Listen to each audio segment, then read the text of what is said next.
चिमन भाई सागर जी मुंबई से। राधे राधे। राधे राधे। श्री हरिवंश महाराज श्री। महाराज श्री, हमारी एक संस्था है जो जरूरतमंदों को अनाज देते हैं, पर कुछ लोग हमें बोलते हैं कि आप इससे उनको कमजोर कर रहे हैं, इससे वो कुछ नहीं करेंगे। अतः आपसे प्रार्थना है कि आप हमारा मार्गदर्शन करें कि हम इस सेवा को कैसे सुचारू रूप से करें। ऐसे लोगों की बातें नहीं सुनते हैं, ये बहिर्मुख लोग होते हैं।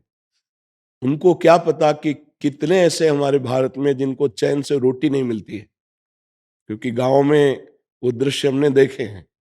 जो ऐसे लोग हैं उनका सहयोग करना चाहिए। कोई भी मनुष्य ऐसा नहीं कि कायर बन के जीना चाहता है। कई परिस्थितियां ऐसी होती हैं जिससे मेहनत करने पर भी वो अपने परिवार को सम्यक सुख सुविधाएं नहीं दे पाते। और यदि हम चार लोग मिल करके उनको सहयोग कर देते हैं, ये बहुत बड़ा सुकृत बन जाता है। ये बातुल भूत विवश मतवारे, ते नहीं बोले बचन विचारे, तिनकर कहा सुनी नहीं काना, गोस्वामी जी ने कहा। ऐसे लोगों की बातें नहीं सुनते। जैसे कहते हैं ये भिखारी हैं, इनको क्यों देंगे तो ये ऐसे कायर बने रहेंगे। नहीं, कई ऐसे हैं जिनके शरीर काम नहीं कर रहे हैं, और अगर उनको आप कुछ भोजन या व्यवस्था कर देते हैं, वो भगवान के सहारे जी रहे हैं, तो उनके प्रति ऐसा नहीं। हाँ, कुछ ऐसे हैं जो इस तरह का नाटक करके व्यसन आदि करते हैं, उसमें थोड़ा ध्यान दे देना चाहिए।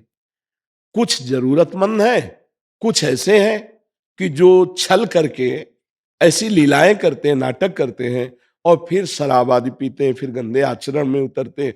उनको देख लेना चाहिए कि अगर ऐसे कहीं पाए जाएं स्वभाव में, तो उनका सहयोग नहीं करना चाहिए। नहीं तो जो दैन्यता पूर्वक अपना व्यवहार ठीक से करते हैं और उनका हम सहयोग कर देते हैं, वो सुख पूर्वक खाते पीते हैं, तो ये हमारा धर्म बन जाएगा, ये हमारी सेवा बन जाएगी।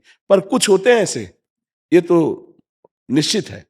कुछ कपटी जन ऐसे होते हैं कि अन्य जनों को छल के द्वारा, ऐसा जैसे गांव में जाकर के अन्न आदि मांगना, आके दुकान में बेच देना, और फिर शराब आदि पीना, फिर ऐसे।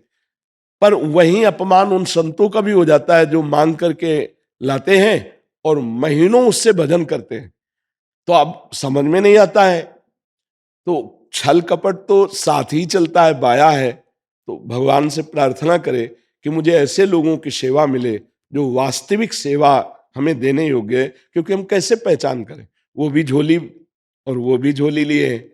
एक अपनी झोली से मांग के लाता है, एक महीने भजन करता है उसी अन्न से, और एक आता है वो बेच देता है, उसकी शराब पीता है। तो वो तो गलत आचरण में गया और वो भजन में गया। अब इसका भेद समझ पाना थोड़ा कठिन होता है। अगर कहीं निषेध किया जाए तो ऐसे निषेध किया जाए जो हमारी दी हुई वस्तु का दुरुपयोग करते हैं, हम उनको न दें। लेकिन जो वास्तविक जानते हैं कि सदुपयोग होगा, तो वहां दे देना चाहिए। ऐसे लोगों की बातें नहीं सुननी चाहिए। कुछ कुछ 10% ऐसे निकलते हैं जो गलत होते हैं, 90% जरूरतमंद वाला ही होते हैं। हाँ, बिल्कुल बिल्कुल ऐसा ही है, बिल्कुल जी।